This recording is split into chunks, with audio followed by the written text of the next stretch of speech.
सोजूनियर, spirit, opportunity और curiosity के बाद अब नासा परसिवेरेंस नाम का अपना 5वां रोवर मार्स के लिए रवाना करने वाला है। नासा का यह रोवर पहले भेजे गए रोवर से काफी ज्यादा इम्प्रूव्ड है। पिछले मिशंस में जो परेशानियां सामने आई थीं, इस मिशन के दौरान उन सारी परेशानियों का ध्यान रखा गया है और इस मिशन में उन सभी समस्याओं को सुधारा भी गया है। फरवरी 2021 तक नासा का यह रोवर मार्स की जमीन पर लैंड करेगा।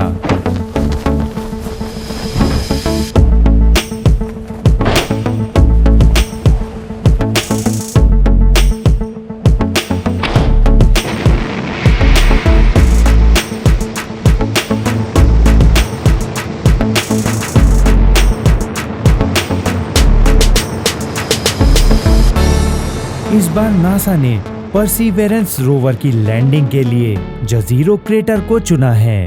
शोध में यह पता चला है कि इस क्रेटर में एक नदी का डेल्टा मौजूद है, यानी कि आज से 3.5 बिलियन साल पहले यहाँ एक नदी बहा करती थी।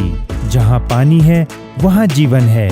इसी वजह से इस लोकेशन पे माइक्रोब्स या फिर एलियन जीवों के सबूत मिलने की सबसे ज्यादा आशंका है। यह रोवर इसी लोकेशन पर मिट्टी की जांच करेगा और देखेगा क्या यहाँ कोई माइक्रोबियल या किसी तरह के ऑर्गेनिक मटेरियल की मौजूदगी है भी या नहीं। यह रोवर मार्स की मिट्टी के सैंपल को भी जमा करेगा ताकि आने वाले मिशंस में इन सैंपल्स को वापस धरती पर लाया जा सके। मार्स पर कार्बन डाइऑक्साइड की भरमार है, लेकिन इसे ऑक्सीजन में कैसे बदला जाए, इस पर यह रोवर वहां शोध कार्य करेगा। इस मिशन के बाद अगला मिशन मानव मिशन होगा और मार्स पर पहुंचने के बाद हमें ऑक्सीजन की सबसे ज्यादा जरूरत होगी, क्योंकि मार्स पर लैंड करना तो आसान है, लेकिन वहां से वापस टेक ऑफ करने के लिए हमें ईंधन के रूप में ऑक्सीजन की जरूरत होगी। इस मिशन में पहली बार एक अनोखी चीज को भेजा जा रहा है। जी हाँ, हेलीकॉप्टर। इस मिशन में एक छोटे हेलीकॉप्टर को शामिल किया गया है। अगर हेलीकॉप्टर का यह मॉडल कामयाब रहता है तो आने वाले मिशन में ड्रोन हेलीकॉप्टर्स भेजे जाएंगे। इससे होगा यूं, एक बड़े स्थान का सर्वेक्षण कम समय में किया जा सकेगा।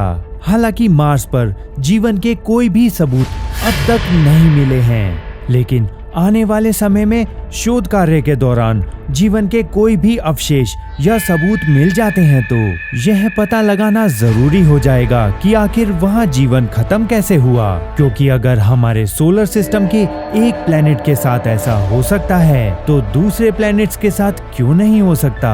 जी हाँ, मैं हमारी पृथ्वी की ही बात कर रहा हूँ।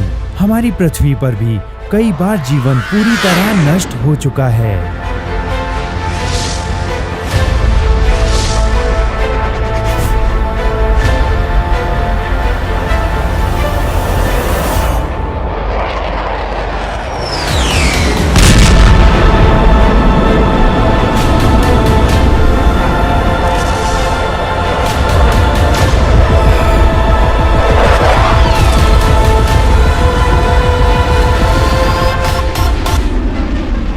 डायनासोर्स का तो नामो निशान तक मिट गया था। आज केवल उनके फॉसिल्स ही हमें दिखाई देते हैं और ऐसे फॉसिल्स हमारे ना बने, इसी वजह से दूसरे प्लैनेट्स पर जीवन कैसे खत्म हुआ या फिर ब्रह्मांड में क्या कहीं कोई रहता है, इसका पता लगाना अति आवश्यक है।